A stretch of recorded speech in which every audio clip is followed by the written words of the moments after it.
আল্লাহর ইচ্ছায় আমরা বিরোধী দলে বসেছি, কোনো সমস্যা নাই।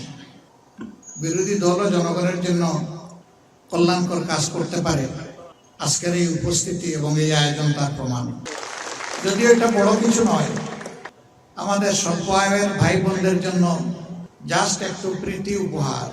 আমি এই জন্য ধন্যবাদ জানাই আন্তরিকভাবে প্রিয় বন্ধু চায়নার সম্মানিত রাষ্ট্রদূত ইয়াও বেনকে। এটা তার দ্বিতীয় গিফট। এর আগে গত বছর তিনি গাজীপুরে এটা দিয়েছিলেন। এবার তিনি তার খোলা হাত নিয়ে 15 আসনের ভাই বোনদের জন্য এসেছেন। আমি আসনের পক্ষ থেকে আরেকবার তাকে অভিনন্দন এবং কৃতজ্ঞতা জানাই। চীনের সাথে আমাদের কূটনৈতিক সম্পর্ক সুদীর্ঘ 50 বৎসরের।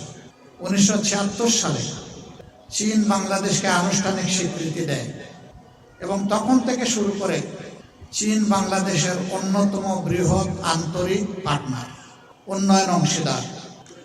চীনের অংশীদারিত্বে বাংলাদেশে অনেক বড় বড় নিদর্শন গড়ে উঠেছে এবং তাদের বন্ধুত্বের নিদর্শন শুধু আজকের এই গ্যাদারিং না, আপনাদের পাশেই বড় একটা স্থাপনা আছে, চীন বাংলাদেশ মৈত্রী সম্মেলন কেন্দ্র।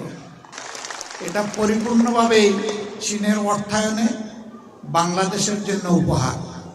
এখানে বাংলাদেশের একটি টাকাও নেই, পুরাটাই চীনের উপহার।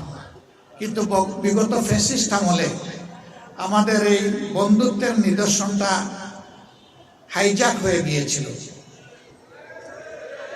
তারা এই হলটার নাম পাল্টিয়ে তাদের বাপের নাম এখানে লিখে দিয়েছিল।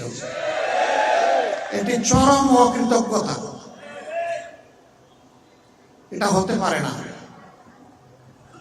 একটা দেশ ভালোবাসার জায়গা থেকে আমাদেরকে উপহার দিয়েছে, আর তাদের নাম নিশানাই মিটিয়ে দেওয়া হলো। শুধু এক্ষেত্রেই তারা এটা করেননি, সারা বাংলাদেশকেই তারা এইভাবে দখল করে নিয়েছিলেন। আল্লাহ তাআলা 24-এর গণ অভ্যুত্থানের মধ্য দিয়ে সেই দখল মুক্ত করেছেন বাংলাদেশকে। মহান আল্লাহ শুকরিয়া আদায় করি। আর যাদের ত্যাগ এবং কোরবানির বিনিময়ে দখল মুক্ত হয়েছে তাদের প্রতি শ্রদ্ধা জ্ঞাপন করি।